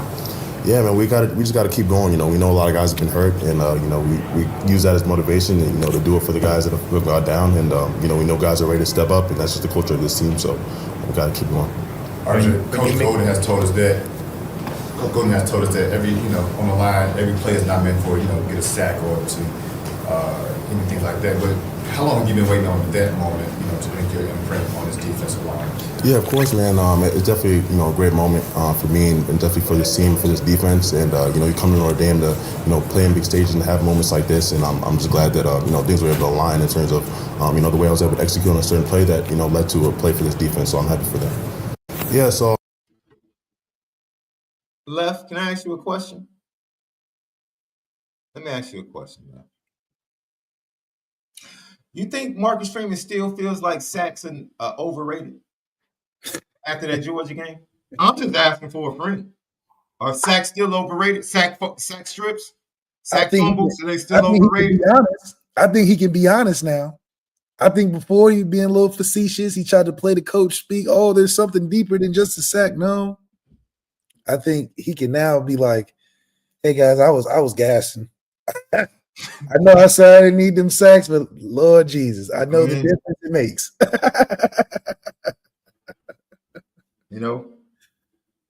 RJ Oben sack, overrated? What RJ about the sack by Donovan Hines? Overrated? RJ Oben sack defined his career at Notre Dame. That's like exactly what we needed from him. Oh, he's good. He's good with me. He's cool. Yeah, he come eat for free in the town. Man, what's up, Art? I call him Big O. What's up, Big O? You got the nickname and everything. You good with me. And I think a lot of it goes back to, can you earn it in moments? If you come in as a transplant, transfer, translucent, whatever, you got to earn that C on your chest. You got to earn that playing time. You got to earn that money. Because you didn't jump through the fire it takes to cross that lake of fire to get to the other side of Notre Dame. So plays like you made like that, RJ, now it was earned. Now we can say, okay, you belong. You can come into the Notre Dame inner circle. But before then, you was outside looking in. Hell, I don't even remember seeing an interview from you first. This might be the first time we got crazy. Talking about how different Notre Dame is. Duke is a hell of an institution of higher learning. Yeah, when you playing basketball. I think it has a lot of when you I'm talking about just in the classroom. Duke degree. Yeah, Duke's not easy. Duke is not easy. That cat Riley Leonard said, Notre Dame wouldn't even take some of my Duke credits. I said, dang. Well, Notre Dame bougie like that though. They take the Northwestern credits though. They take the Northwestern credits. We got a financial tie with them or some type of relationship. The Northwestern. Riley said, man, they wouldn't take some of my. He said, man, I'm not a grad transfer. I'm an undergrad.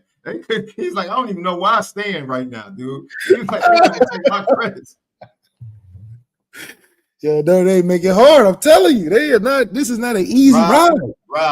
Riley, you win this national championship. Don't worry about them darn credits. Don't worry about it. You get a doctorate. What they say? You get a doctorate, you get an honorable degree. Oh, you get a what? You need what? Oh, well, no, they would gladly like to name you an alumni if you win a national championship. They're gonna claim that. They're gonna be like, man, you need to get rid of that Duke anything.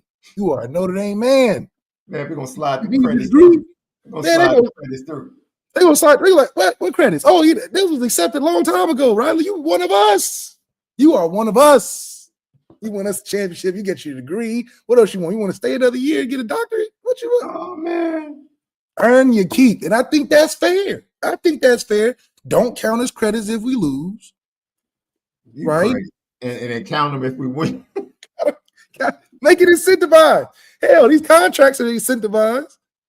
What Geno Smith had to get 187 yards last game to get like $2 million? Probably got to win a championship with them credits. That's all I'm saying. That's fair because you got $1 million for free. You just got $1 million, 1.2 or 1.3 for free. You got to earn them credits, you know. So Don Schuler, how well are you playing right now? I think it just stems from just the team and kind of the role that I'm in, and kind of just allowing like the coaches to trust me. So I think that stems from that. And then how much communication do you have with Vabu this week? Do you guys text back and forth like normal, or? Yeah, we got on the phone after the game, so yeah, I can't wait to see my boy. Man, walk us through that like tone setting play from in the first quarter against Georgia, that forced fumble. What was it like? And just how special was it for you to be able to be the one to set that tone? Yeah, our coach, he always says we only need an inch, and that's what they had. I think it was like 4th and 1 or 3rd and something like that. And in that huddle, it was a timeout before. He said, he needs somebody to make a play, and he called the play, and we trusted him, and made the play. look at how easy that is. Coach can say, be on the sideline and say, hey, we need somebody to make a play. And they respond with a play. Think about how much has to happen. A coach give you a call to action. Somebody, he didn't even say it, Don. That's what makes it so great. He didn't say, Don, I need you to make a play. He said, somebody, he looking around. Somebody. And for Don to find that somebody and make it himself, take it upon himself, next man in himself, that's a championship team. They just call out for help, and people are responding in big moments. So he's absolutely right. One, you don't have to question number 8 because 8's always great, baby. That's just one thing that's just going to happen. Maybe some of that 8 done dripped off on the man where he just said, this is my responsibility, which is great. But the comfortability that he's playing with, the confidence that he's playing with is because of year 3 Marcus Freeman program, a year 3 Al Golden, 2 first-round guys back there with you, whether they're both there or not. The confidence you gain, the comfortability you gain when you're in a position like that, he's absolutely correct. I'm just doing what my job is telling me to do in the role that I'm placed in. And I'm experimentary in it because I'm around guys that are making it happen too.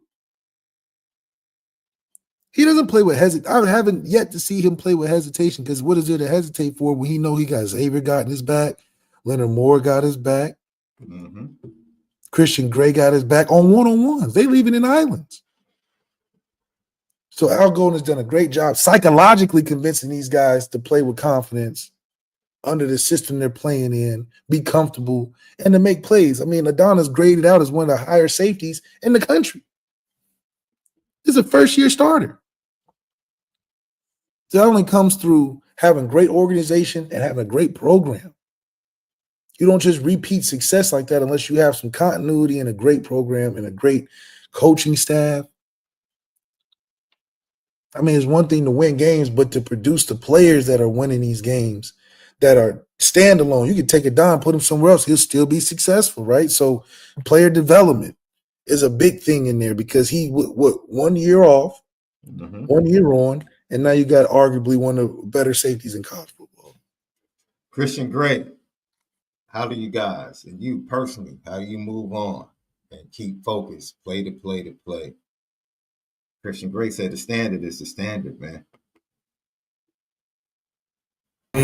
Really, just we got the dub. What Coach say, just move on, really, and that's what we're doing. So we're moving on to bigger things. And then what's kind of like McKenzie's message to you guys this week? Really, it's the same message from Georgia and from the whole season. Really, just keep DMM and just keep living up to the standard. That's it. Same message. You're not changing a thing. Not changing a thing. It's good enough. It's good enough. You're on mute. And it's good enough from the standpoint of you know what you have around you, right? Christian Gray can make a mistake and rally around guys that are going to pick him back up. He's playing with a confidence of, I'm not afraid to get beat. I know I got my brothers backing me up, and I know it's not going to happen more than once. I'm trusting my technique, my coaches. Christian Gray is, and it's funny because it's always great to see the young guys have the forgetful mindset. When you year 3, year 4, or 5th year trying to make it to the league, you thinking of all the things that can happen wrong. Christian's at a stage in his career where it's like, I'm making it wrong or right, don't matter. I'm coming back.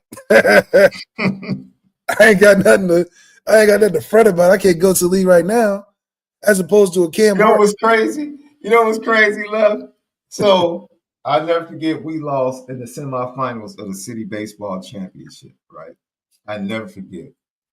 And I see all of the seniors on the team in tears on the bench, bro. It's a weird feeling, huh? It's a weird thing. After we shook it up, I went and grabbed my bag and went to the concession stand and got something and was eating. And I was like outside talking to like girls that came to watch the game. You know like, I'm gonna be back, man.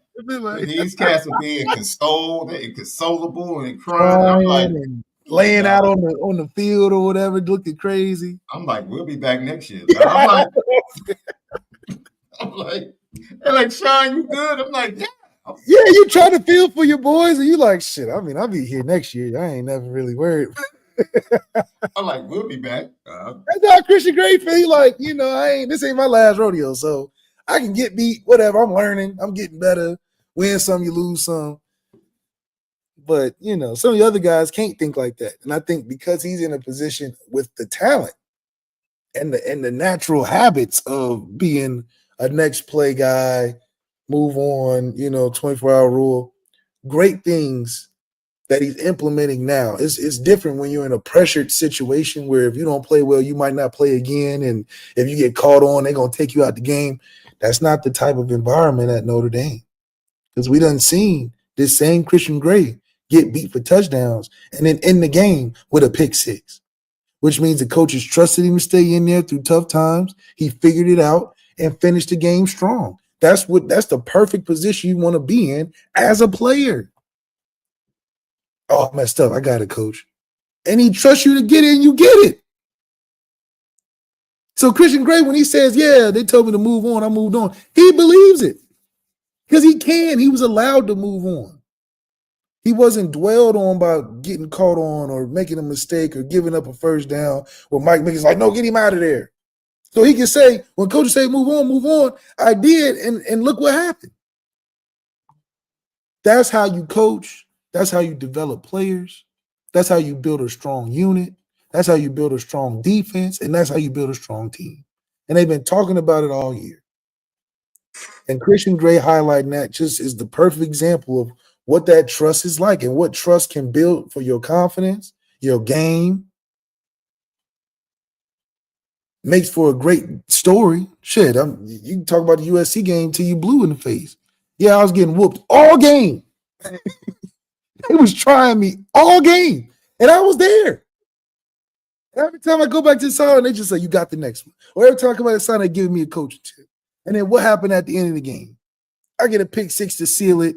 I throw the ball in the stands, go crazy, but it was a journey in one game, and I was able to experience that, not get taken out, not get dicked with by the coaches, not get cussed out, and all this negative stuff. It just shows what a great coaching environment can bring out of a kid with talent. It's easy, and it's not just Christian Gray. It's guys like Kennedy Urlacher that in limited time can come in and make splash plays. For veteran guys to come in and help younger guys, but also play well themselves. A Kaiser, a Watts. And I'm sure Ben Morrison still has impact. He's there every game. I see him every game talking to the guys. Maybe his impact is somewhat helpful. So all these things included are helping Notre Dame grow as a complete program. When Georgia was losing, I didn't see no version of Leonard Moore or Christian Gray or Nadon Schuler or Xavier Watts, or I didn't see the same type of motivation and the conversations had on one sideline like the other. Georgia looked shocked at me the whole time and pissed off. Shocked and pissed off. Couldn't believe it mixed with pissed off. You look on Notre Dame side, you like, man, we just never seemed out of it. We just seemed like, okay, we're going to ride this wave. We're going to have good times, bad times. We're going to stay locked in. We're going to talk. We're going to communicate. And it just looks different. Marcus Freeman danced on the sideline, acting like ain't nothing the problem. Listen to me, please. So we're in a really good position, and we've done everything. I mean, this is a dream season. You know, it's not often you can be on a good team where the team likes each other too. There's a lot of good teams that team don't like each other. I was on one. Not at Notre Dame, but I've been on teams before where we're good, but we don't hang out with each other. We don't talk to each other. We just good through football. This team is good through football, through family, through program. They believe in Marcus Freeman and the coaches believe in them. So when all those things are added, it's hard to beat this team when you're just talking on, turn the film on. It's hard. Because you can't account for coming out of half getting a kick return touchdown. Where is that? Where is that on film you can pull from where you can be guessing, oh, this can happen? You don't know. Because at any moment we can pop off and blow up. At any moment. So that's why this game is bigger than X and O's. And that's why Penn State doesn't have enough. Because at any moment we can turn it on. Penn State can't. Penn State almost gave it up to Boise State late. We would destroy Boise State. So the film is not defining how good this football team is. It's not defining how well respected the guys are amongst each other and how much trust and confidence they have amongst their coaches. Is that you don't see that on film. You see a great team on film, but you don't see where that and what they have within themselves can turn on in the game and blow you out. And I think we ride that to the championship. We'll be all right. Lucky Lefty Podcast. Your quarterback, Riley Leonard, was asked about facing a pass rusher like Abdul Carter. And Riley Leonard was like, yo, I trust my guys up front. Guy as good as Abdul Carter, and you don't know what his status is going to be. How, as far as preparation goes, how much more complex does it make it when you don't know if he's going to be full go, half go, no go, just that uncertainty? Yeah, I mean, you know, as a quarterback who's played against a lot of good defensive lines, I trust my guys against anybody in the country. I mean, these are Notre Dame offensive linemen we're talking about. I mean, you don't recruit just anybody. It's a privilege to play offensive line at Notre Dame, and they understand the magnitude that comes with that. So they're going to be prepared for any challenge, whether he plays or not. Obviously, extremely good player who's got a high future ahead of him. But as far as our preparation and how much we're going to worry about him playing or not, it's something that we can't control. And one thing we learned throughout the season, if you can't control it, don't worry about it. You can't control about the opinions of others, don't worry about it. So whether he plays or not, you know, it doesn't affect. Talk that talk, because now you get it. Now you get it. You ain't worried. First of all, Abdul Carter's not the best player we played against on defense this whole year, so we put that to the side. Second thing is, he's absolutely right. You got Notre Dame offensive line. In the last 15 years, if you got that, you're not really worried about what they got. You know you got a chance. And then obviously Riley being who he is, he probably looking for that contact. he probably can't wait for that collision to happen. That's how he played. So Abdul Carter needs to answer those questions, because when you ask us, it's the same thing. I know he got to get through the offensive line first. Forget me. He got a long day doing that. And then when he get to me, that's a whole nother problem. But that's what Notre Dame has been able to bless this program with for 15 years, is that you got a lineman that them D linemen got to be like, damn, this is the best offensive line I go against all season. Every game, the opposing defensive line is saying the same thing. It's the best unit, not necessarily individual. It's the best unit I've had to go through this whole year. This is before I get to the quarterback, before I get back there and make a play. You think Jalen Walker was saying the same thing? Of course he was. He's like, this ain't Texas left tackle, and they ain't been talking about him. I know they were saying Texas had the best, but these Notre Dame dudes giving me fits. And they ain't even talking about him like that.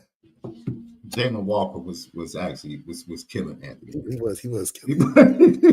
Anthony Knapp, shout out to I'm Timber Cap. Young fella was fighting for his life. Young fella was fighting for his life. That cat boy, that was some darn good film. Jalen Walker put some darn good film on last week. He definitely did. He definitely. I mean, he wasn't enough to win the game, but he earned some money himself.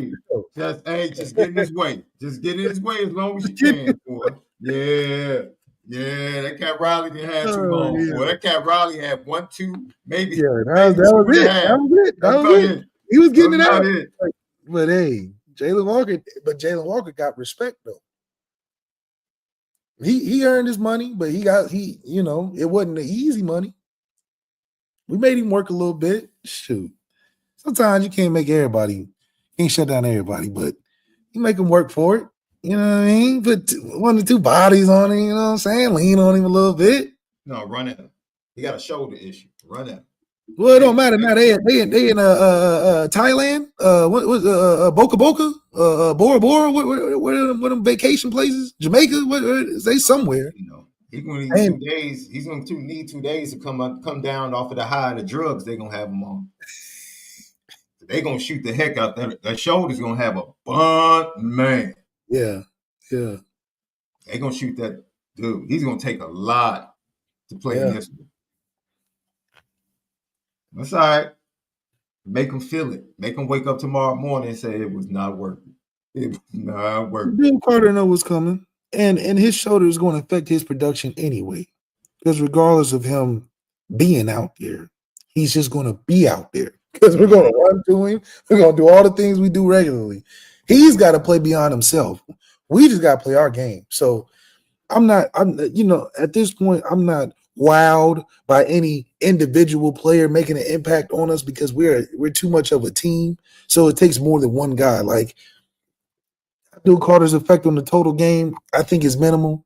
If anything, it gives them Penn State a little bit more help, but him game wrecking the game, no, I don't see it. I don't see it from the other 2 teams neither. Yeah, I agree with you. JT Junior Tuilamaka, just talking about his journey. He could have given up, change of positions, being second, third on the depth chart at times, then change the thing, and he was ready when he got his opportunity. I could say for sure that was definitely a moment for me, knowing all my hard work I've been doing throughout the past 2 years and throughout this whole season. Just never getting complacent and knowing my time will come. So, yeah. And then your family's been pretty prevalent at all your games this year. I guess, what does that mean to you that they would find a way to come out from the West Coast and be there for most of your games? It means a lot. I mean, family is everything to me. Knowing that they're there to support me close, and just knowing that I'm playing for more than just the team and myself. And so, yeah. How do you tune that out? You kind of mentioned, being patient and it pays off, and your coach talked about that. You probably had opportunities, or maybe people are suggesting you go other places. What was it about Notre Dame that made you want to stay here and just keep fighting and prove yourself? My faith, obviously, like my Lord and Savior Jesus Christ has like only strengthened throughout these past 2 years. Obviously, there's times where I could have doubt of what's going on in my life, but he's my anchor in everything I do. And also, I mean, this team, I love this team, from the D-line to the linebackers, even the offensive players to the coaches. Like this, even the university, like it means everything to me. Like the education I can get from it. So yeah. And football just kind of comes along. Yeah, for sure. So yeah. Ladies and gents, I'm here to tell you. I'm ready for kickoff. I don't know about you, ladies and gents, but I'm ready for kickoff. Let's get ready to rumble. It's that time, man. It's that time. It's that time. James Franklin has had, look, I was trying to be respectful towards Penn State this week. I really was. I like Tyler Warren. Nick Singleton, Katron Allen, Drew Allers, Abdul Carter's a beast. I like that defensive backs. I was impressed the way they pushed Ohio State. Should have won that game. But I'm going to keep it a buck, left. I'm going to keep it funky. I'm going Notre Dame double digits. I'll tell the score tomorrow. But I think Notre Dame's going to spank these dudes. I was trying to be respectful, man. I really was. I was trying to be respectful. But James Franklin took me over the top today. All the respect is going out of the window because of the guy that's at the helm for the knit lines. Kitty lines. Now I'm about to get in my groove. The kitty lines. Lucky Lefty podcast. We have some scores. Say your predictions for tomorrow. We'll do predictions early on tomorrow. And I think that's it, Left. You heard from the players. You heard from Al Golden.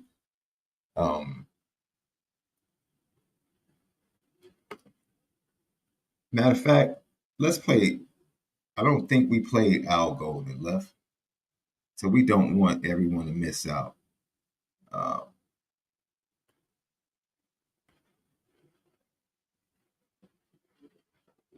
think this one is Al Golden on the way. The guy as good as Abdul Carter. Wrong one. Sorry about that, ladies and gents.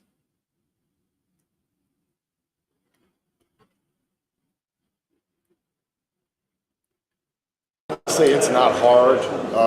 As I said, we were thrust into a situation where it was all hands on deck as soon as we landed. We did not have like a day to rest. We didn't get a day to kind of regroup.